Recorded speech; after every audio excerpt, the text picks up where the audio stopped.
Nako! Nako! Nako! Nako! Nako! Nako! Ano yan? Ano? Tuloy mo! Oink, oink, oink. Nanlalait na. Buti nga si Romualdez may kinakain eh. Ikaw, sa kakatsupa mo, naging manipis yung katawan mo. K.O.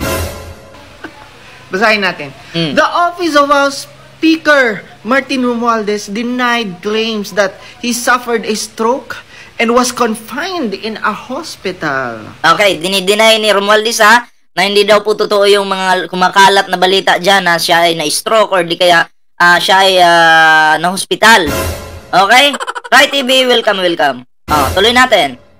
Romualdez team denies Speaker was hospitalized Kay Geraldine Dosol, shoutout po to stroke. Nako, nasa stroke na kayo. Ang sabi nga dyan sa balita, dinideny hindi totoo. Tapos ngayon dyan, babaliktarin mo, naku, na-stroke na kayo. Nakakaintindi ka bang bobo ka? K.O. Fake news po yan Kasi pag sinabing, naku, na-stroke na kayo, ibig sabihin, nangyari. 'Di ba? Nangyari. Kapag sinabi mong, nako, na-stroke na kayo, ibig sabihin po niyan, nangyari. Pero klarong-klaro dyan, binasa mo nga pinasok mo ba sa utak mo? VMB Sweet Sense, shoutout po klarong-klaro. Sinasabi dyan, sa post na yan, na hindi totoo, in short, hindi totoo, na siya ay na-stroke o na-hospital. Tapos, after niya pong basahin, sasabihin niya, nako, na-stroke na kayo. Wag, yun yung bayutan K.O. Bugo kayo. So, na-stroke nga ba? Grabe. Bawas-bawasan nyo kasi ang mga ang mga taba. Gayahin nyo daw kasi siya. Tingnan mo nga yung mukha, yung katawan niya. Yung katawan nitong nagsasalita na to, manipis. Kulang na lang, ilipad ng hangin. K.O. Diba? Yung mukha, ang nipis. Ang haba ng mukha. Okay, sanang mahaba yung mukha mo kung mataba ka. Ang payat mo na nga, ang haba pa ng mukha mo, K.O. ang nipis-nipis mo, pati utak nito manipis din. K.O. Diba? Kaya hindi nagpapangsyon ng maayos yung kanyang utak. Nang fake news na lang. Diba? K.O. Anong sabi niya dito? Pakinggan niyo po. Ulitin natin. Due to stroke. Nako, nasa stroke na kayo. Fake news. Grabe. Bawas-bawasan nyo kasi ang mga ang mga taba. Mabuti nga yan si Speaker Romualdez. May laman. Ikaw, pati utak nga, pati pag-iisip, walang laman Katawan, walang laman. Yung mukha, walang laman. Pero mahilig tsumupa. K.O. Tsupa pa more. Yung utak din, walang laman. Yung mga pinagsasabi, walang laman. 1 minute na nga lang yung video mo, may mga cut pa. Kasi nga, wala laman yung utak mo. Kumbaga, ang ginagawa mo sa mga content mo, scripted. 1 minute video, pag-iisipan niya ng ilang oras, 1 oras, kung ano yung sasabihin niya. Kami dito, pag nagla-live kami, dire-diretso, nagpa-function yung utak namin. Ito, hindi nagpa-function Mami Amila, shoutout po Tiger 99 2.0, mega love shoutout. And support po natin si Tiger 2.0, Tiger 99 2.0. Support po natin yan. Tuloy natin. Bawas-bawasan nyo kasi ang taba nyo sa katawan nyo. Pati sa bulsa nyo. Teka. taba sa katawan, pati sa bulsa. May bulsa bang mataba? Diba? May bulsa bang mataba? Paano na, ang alam kong tumataba? Katawan ng tao, katawan ng hayop. Diba? Pero yung bulsa, tela yan eh. Paano tataba? Siguro laman. Laman ng bulsa. Pero kasi yung mga yan, mayayaman na yan noon pa. Bakit pinag-iinitan nyo yung sarili nilang yaman? Diba? Yung mga Marcos, noon pa man, may mga ginto na yan. Oh. May mga ginto na yung Marcos. May mga diamonds pa nga sila eh. Diba? Ngayon, wag niyong questionin yung mga kayamanan nila kasi sa kanila yun. Personal nila yun. Diba? Si Digong, walang yaman. Oh. Hampas lupa. Hampas lupa, sorry. Pulubi. Kasi yun yung sinasabi niya, pulubi lang ako eh. Pero, may tagong yaman. KO. Diba? Paano nangyari yun? May tagong yaman. Pero kiniklaim niya na mahirap siya. Pero ang sarap ng buhay niya. Sabi pa nga niya, wala akong pamasahe dyan sa Senado. Sabi niya. Diba? Tapos may lumabas na bago niyang video. Kung isog ka, tara na. Ako po ay nag-iikot sa buong Pilipinas. Kaya kung isog ka, suportahan mo ang maisog rally. Tara na ako dito. Oh, may pamasahe ka naman pala. KO. Oh, di ba? Sabi mo, pupunta kang Senado, wala kang pamasahe. Pero nung hikayat ka sa mga Pilipino na sumama sa katarantaduhan nyo, meron ka naman pala kasi sabi mo, nag-iikot ka ng bansa. Oh. Sa bagay, kung ano yung leader nila, fake news, ganun din yung mga taga-tsupa at taga-tsupa. Taga-suporta. Mas Mariusip. Dulas na naman yung bunganga ko. KO. Diba? Ani kay Mariano, shoutout po. Oh, tao ba yan, BPM? Duda kasi ako, mukhang unggoy, sarap. Busala ng puno, saging. Ah, may unggoy na pala ngayon na nagtitiktok. Marunong na pala mag-tiktok yung unggoy ngayon. KO. Sorry po ngayon ko lang nalaman Ay, may Domingo, shoutout po Sobra-sobra na kasi yung mga kinakain niyo. Wag daw kasi sobrang kain. Oh, tingnan mo siya, hindi siya kumakain ng marami. Ang kinakain niya lang titi. KO. Tignan mo. Diba? Titi lang kinakain yan. Oh, huwag daw pasobra sa taba. Huwag pasobra sa ano. Tignan mo siya. Hindi mahilig sa mga taba. Oh. Titi lang kinakain yan.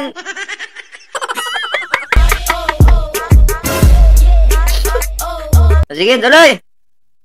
Yung taba na pupunta na sa katawan at bulsa niyo. Ako'y naniniwala dun na yung taba na pupunta sa bulsa kasi may mga kakilala ako na pag pumupunta sila sa handaan, yung taba ng baboy nilalagay sa bulsa. Ako'y naniniwala dyan. Kung ganyan yung iisipin ko, totoo yan. Diba? Yung taba. Hawak mo yung taba. Siyempre gusto mong mag-uwi. Alagay ko muna sa bulsa. O, di napunta sa bulsa yung taba. KO. Fake news kayo. Oh, naligaw si Rosemary Espeno. Nakakain din to ng titi. Titi ng kapitbahay nila. Oh, diba? Oh, titi male. Ano sinasabi niyong titi male? Wait lang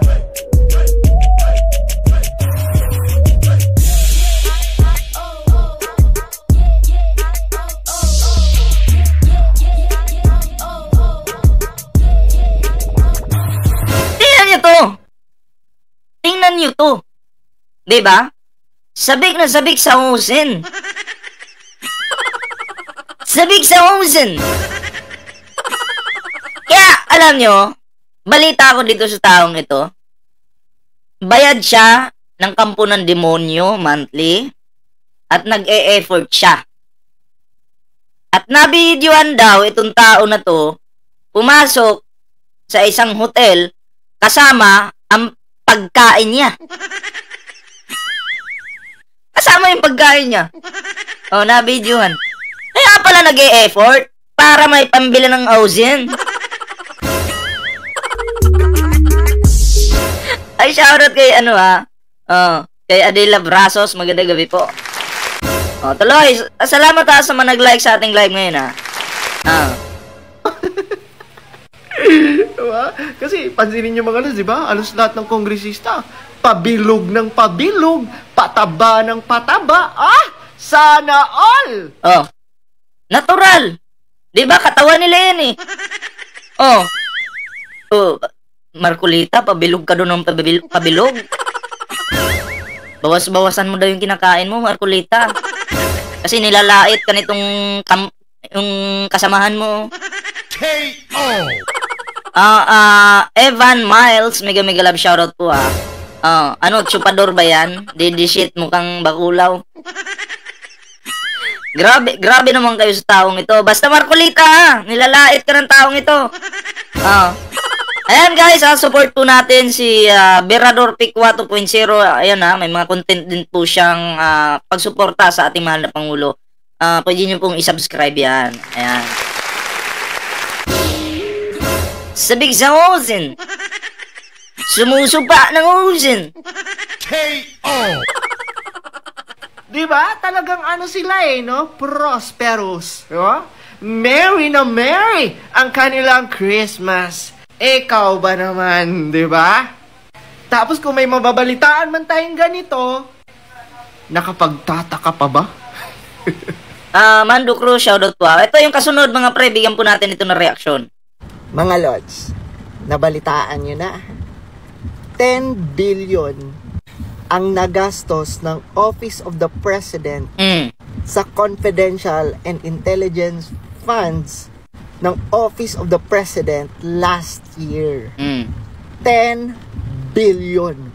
Ulitin ko ulit. 10 billion. Okay. Pero ang nakakatawa, ito yung nakakatawa sa lahat focus na focus sila doon sa 125 confidential funds ng Office of the Vice President or ni VP Inday Sara.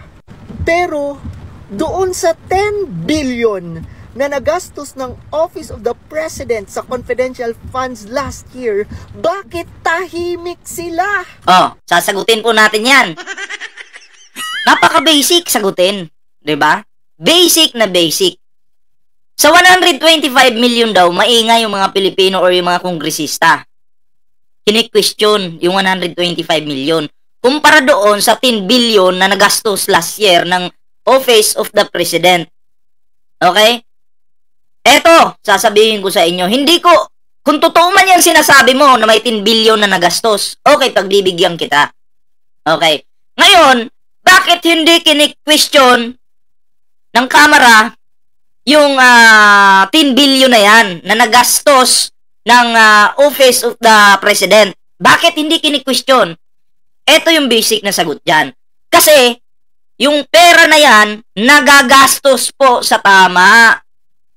Hindi lang naman po siya naglaho ng 11 days. Bakit hindi kini-question? Kasi, napunta sa tama ang paggastos. Hindi winaldas, hindi ninakaw. Klaro. Ngayon, kung hindi winaldas, hindi ninakaw, bakit mo kukwestiyonin yung Office of the President? Imaayos naman yung paggastos ng pondo. Sige nga. Kahit pagpalagay nating 100 billion, basta maayos yung paggastos ng pera, bakit mo kukwestiyonin? Wala namang nakikitang mali Napupunta naman sa tama di ba? FSK11, shoutout po Oh, Daisy Crow, shoutout po napupunta sa tama eh. Ngayon, ang 125 million, bakit kine-question? Kasi mali ang paggasta. Hindi nga natin alam kung ginasta ba talaga o binulsa. 'Di ba? Oo, mali eh. Ang nakakapagtaka pa dito, in 11 days, biglang nawala. Tapos, may mga resibo pa na mga palpak. Oh. Diba? Los, napaka-basic ng sagot. Itanong mo kay Piccolo na lang. Mali yung paggasta ng 125 million. Ikaw ba naman? The vanishing confidential funds? May technique na si Sara eh. Dagi bunshin technique. The vanishing confidential funds. Oh. Saan ka pa niyan? Mali. Kaya yung Office of the President hindi na question, hindi iniimbestigahan kasi tama ang paggasta o paggastos. Kaya yung kay Sara na imbestigahan kasi mali ang paggastos. Nakakapagtaka, in 11 days, wala na. Oh, gets mo ng bayot ka. Nagigets mo na yung kaibahan ngayon. At yung paggastos ng Office of the President sa budget, napupunta din sa mga Pilipino. Tingnan mo naman, ito si PBBM. Busy. Hindi na mapakali. Punta dito, punta doon. Nag-iikot sa buong bansa. Tinutulungan yung mga farmers at mga mangingisda natin. 'Di ba? Doon napupunta yung ibang budget. Dito sa lugar namin, pumunta. Oh, sabi ng Pangulo, simula ngayon, hindi na kayo maghuhulugan sa lupa. Oh, bayad na yan. Babayaran ko na yan. Oh. O di nagpasalamat yung mga dito. Yung mga farmers. 'Di ba? Biglang singit si Bilyar. Teka lang. Benta mo ba yung lupa mo? Benta mo na. Ay, sorry. Pasensya na, Bilyar. Nabigla kitang nasingit eh. Mukha ka kasing lupa eh. KO! Diba? Pero bawal naman ibenta yun. Bawal ibenta yun sa loob ng 10 years. No? Pag bigay ng gobyerno sa'yo. Pero, may solusyon yan eh. Kung gusto mo talagang ibenta, may solusyon yan. Naku po. Oh. Alam mo naman, may demonyo na tagabili ng lupa. Dedemonyohin ka ba? Benta mo na. Benta mo na. Huwag na kayo magtanim ng palay. Benta nyo na sa akin. Magkakapera kayo. Pansyuktong-syuktong din to eh. May pera dito. Sige na, kasi papatayuan ko ng subdivision. Shoutout kay Marja. Magandang gabi po. Tuloy natin. Yan yung pinakamalaking katanungan ko talaga, mga Lods. Pinakamalaki! Sa akin, hindi malaki kasi basic lang yan sa mga utak namin. Kasi may utak kami. Sa'yo, nahihirapan yung utak mo, dumudugo yung utak mo dahil bubo ka. Tingnan mo, sira na yung mukha niya kasi nahihirapan daw talaga siya. KO! Nahirapan talaga ako, mga Lods. Nahirapan akong intindihin kay bubo man ako. KO! Sa totoo lang, kasi if you want transparency, dapat lahat. Hindi nga pwedeng ilahat kasi confidential nga yan eh. Confidential. Ngayon, kung nakitaan ka ng butas, halimbawa ang Office of the Vice President, nakitaan ng pangungurakot, ang opisina ng presidente nang kitaan ng pangungurakot, tsaka papasok yung gobyerno na iimbestigahan natin yan, Mr. President, kasi mali yung paggastos. Pero wala namang nakikitang mali eh. Ang kay Sara yung may mali. Hindi naman pwedeng may mali si Sara, lahat na iimbestigahan nyo. Sayang sa oras yun. Ang dami pang gagawin. 'Di ba? Ang dami pang dapat gawin. Tapos gusto nyo dahil nabutasan si Sara, lahat na. Hindi. Gamit-gamit ng utak. Baka pag nilahat mo, lahat ng may confidential funds, Pag lahat inimbestigahan yan, aabot pa yan ng 3 taon, hindi pa matatapos. Yung kay Sara pa nga lang eh, ilang buwan na yan eh. Nagsasayang lang ng oras kung ganun. At tandaan mo, confidential funds yan. Ha? Pero kahit confidential funds yan, kung mali ang paggastos mo niyan, iimbestigahan ka talaga. Nagigets mo na, bobo. KO. Bakit hindi nyo tinatanong yung sa Office of the President na bilyon-bilyon? Aanhin naman niya yun. Tanga. Aanhin naman niya yun. Bakit? Sinulo ba ng Office of the Vice President, Office of the President yung yung pera na yan? Nagastos ba sa mali? May mali ba? Hindi nyo nga masabi-sabi sa mga content nyo kung paano nagastos kung sa tingin nyo mali talaga. Dapat iniisa-isa nyo, ito mali. Mali. Diba? Katulad kay Sara, inimbestigahan ngayon. Mali yung paggastos. Bakit? May mga safe house pa, 125 million per day. Yung upa, ayun, maling-mali talaga yun. Yung Office of the President, meron bang safe house na ganun kamahal? Wala! Sabi nga ng mga Duterte, mahirap lang ako nung nasa Malacanang kami. Tuyo, gulay, ang aming ulam dyan sa Malacanang. Totoo naman, tuyo, gulay, at mga itlog, yun yung mga ulam nyo dyan. Oo, totoo naman, pero puno naman yung bulsa nyo. KO. Imagine yung mga empleyado niyo dyan sa Malacanang noon, nung nakaupo pa si Digong, pinapakain mo lang ng tuyo. Hindi nila deserve yun na magtuyo araw-araw. Nakaka-high blood yun. KO. Lander TV, shoutout po ha. Ang Pangulong Bongbong Marcos, kahit mag-lobster pa yan araw-araw dyan sa Malacanang, kahit mag-lobster pa yan sila dyan sa Malacanang, deserve nila yun dahil nagtatrabaho sila ng maayos. Tingnan mo yung Pangulo, pinapakain ng masarap ang mga empleyado ni dyan sa loob. Kasi nagtatrabaho sila ng maayos, deserve nila yun. Kay Digong, anong nangyari? Pinakain lang ng tuyo. Tuyo-tuyo lang daw sa Malacanang, pero hayahay naman yung bulsa. KO. Mga talaga to? Tapos, sa 125 million confidential funds. Totoo yan, may pera din yung mga Marcos. Totoo naman yan eh. Wag niyo sabihin na pagpasok ng mga Marcos sa Malacanang, tsaka lang sila nag-lobster. Kahit nung hindi pa presidente yan, ganun na talaga yung mga ulam ng mga yan eh. 'Di ba? Kasi mapera nga yung mga yan. Hindi niyo pwedeng pilitin yung taong kumain ng tuyo kung lobster yung gusto. Yun yung gusto niyang kainin eh.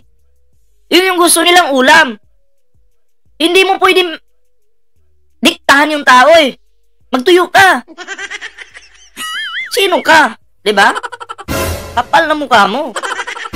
Ako ngayon, subukan mo kung diktahan kung anong gusto kong ulamin. Sipain pa kita eh. Ako yung masusunod. 'Di ba? Ako yung masusunod. Hindi ikaw. OVP, ikakamatay nyo? Pero sa 10 billion na ginastos ng Office of the Ulit. Hindi niya maintindihan. Bobo eh. President sa kanyang confidential funds, patay mali siya kayo? Ganon siya kabobo. 1% pa lang ng utak ang ginagamit ko sa bayot na to. Ay, nako. Ito, kasunod. Panoorin natin to mga lords. Kasi, di ba, nagsagawa ng rally kanina, no? Ang mga taga-suporta ni PBBM. Gaya-gaya din sila. And panoorin natin itong video na to, di ba? At dito mo talaga makikita mga lords, no? Na sobrang bulag talaga sila. Ay, salamat po, Arrow Way Market. Ayan, salamat po. Kunyari lang yan si Digong, Yung ulam munggo daw sa Malacanang pero sobrang dami pera. Diba? Sa nangyayari right now. At nakapokus lang sila dun sa Nogara, shoutout po confidential funds. Diba? Panoorin natin. Ito ate, may tanong ako sa'yo bago ko ano ang dapat malaman ng taong bayan? Ang katotohanan na malaman ng taong bayan, ang katotohanan. Saan napunta ang mga confidential? Tuloy! Si Mary Grace Piatos! Nasaan na si Piatos? Wednesday, shoutout po O, nasaan na daw si Piatos? Mamaya, pulutan ko.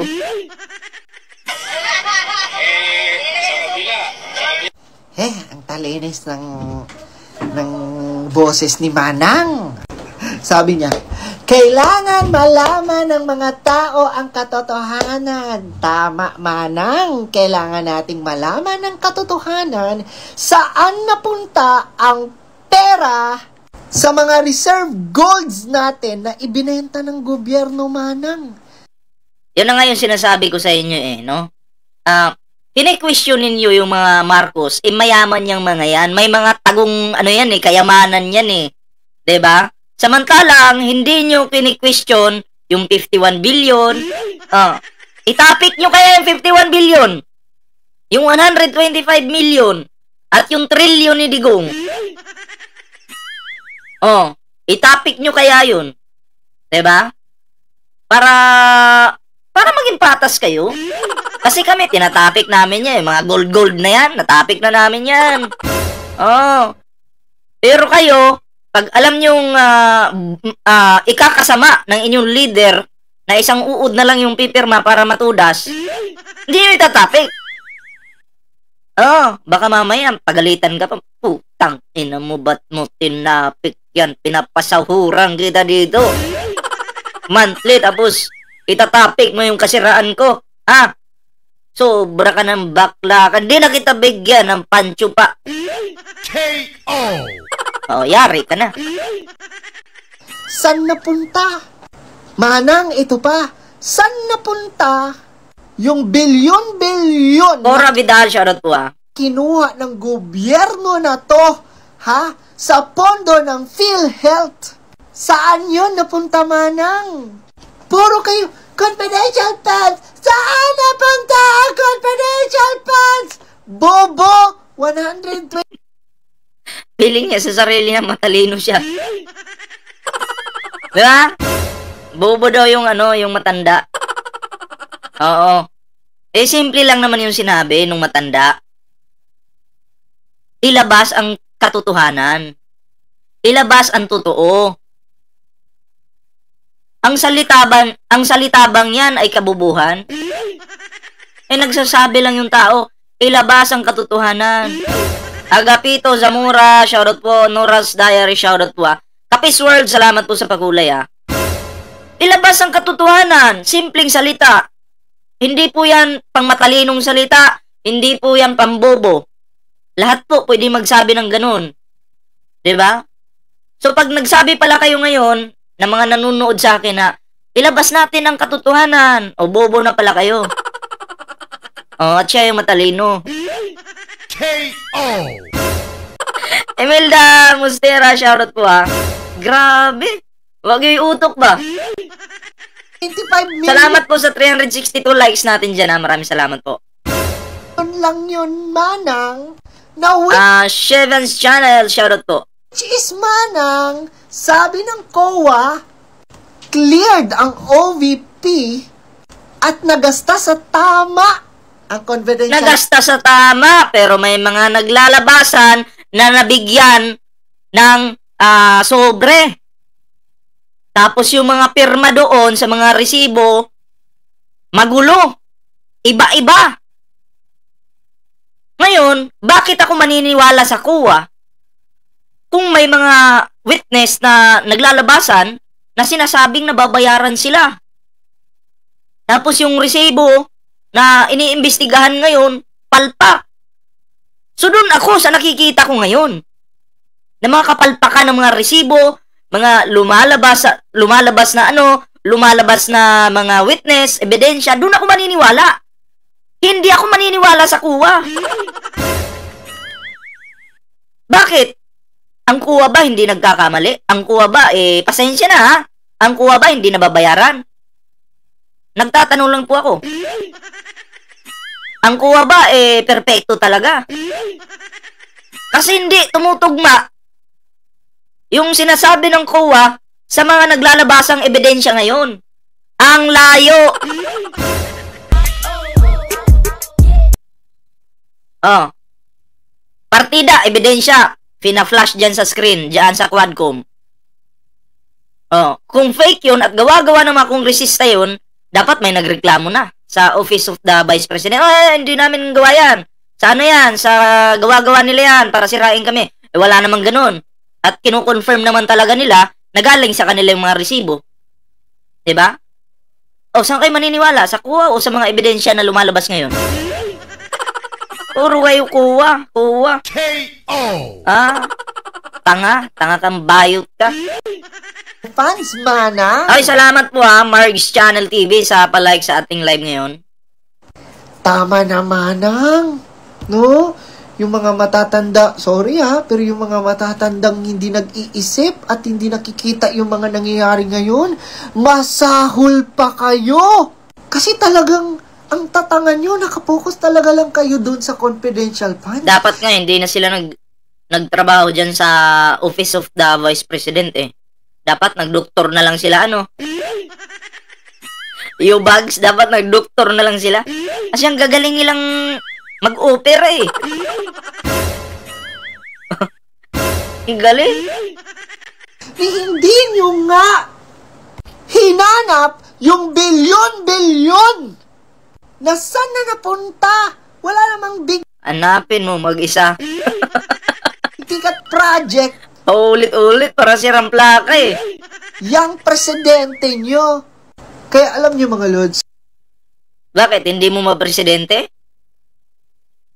Yung mga, alam mo, ang ating Pangulo ay nagtatrabaho ng maayos para sa lahat. Para sa mga Pilipino. Hindi ka ba nakinabang sa gobyerno? Tatanungin lang kita. Hindi ka ba nakinabang? Tapos ngayon, basher ka. Tapos malaman-laman namin yung kamag-anak mo pag may pinamimigay yung gobyerno, pumipila doon. Mga kamag-anak mo bayot. Pati yung mga natsupa mo, pumipila doon. KO! Diba? Banat pa sa gobyerno. Oo, alam nyo, kayong mga naninira sa gobyerno, delikado po. Delikado ang inyong paparoonan. Kasi walang nakakataas sa batas Pero feeling nyo kayo yung matataas ngayon. Tandaan nyo, si Kibuloy nag-angas-angas noon. Pero nakakulong na ngayon. Ano yan may proseso yan. Isa-isahin lang kayo. Malay mo sa susunod, yung isa naman yung mabulok sa kulungan dyan. Si Harry Roque nagtatago na nga Partida, may quadcom pa lang yung naghahabol sa kanya Quadcom pa lang. Paano na kaya? Naku! Patay tayo dyan. Sorry to tell, nakakaawa yung mga ganun, yung si Manang, ang tanda-tanda na. Oh my God, ang tanda-tanda na. Diba? Kitang-kita na nga. Nakakaawa, ang tanda-tanda na daw. Kitang-kita na nga ang ang korupsyon. Pero si Manang, doon lang siya sa confidential funds, diba? Diyos ko, tigil nyo na yan. Tigil nyo na yan daw para makabalik daw sa kapangyarihan ng mga dutae para malaki daw yung bigayan pag nandun na sa kapangyarihan yung amo niya. Para mas, kung ngayon, ang sinutsupa niya, isang lalaki lang, pag nakabalik sa kapangyarihan yung amo niya, magiging 10 na yung pwede niyang matsupa. Diba? Ay, naku po. Ayan guys, at least nabigyan po natin ito ng reaksyon, itong kupal na to. Ayan, next topic po tayo.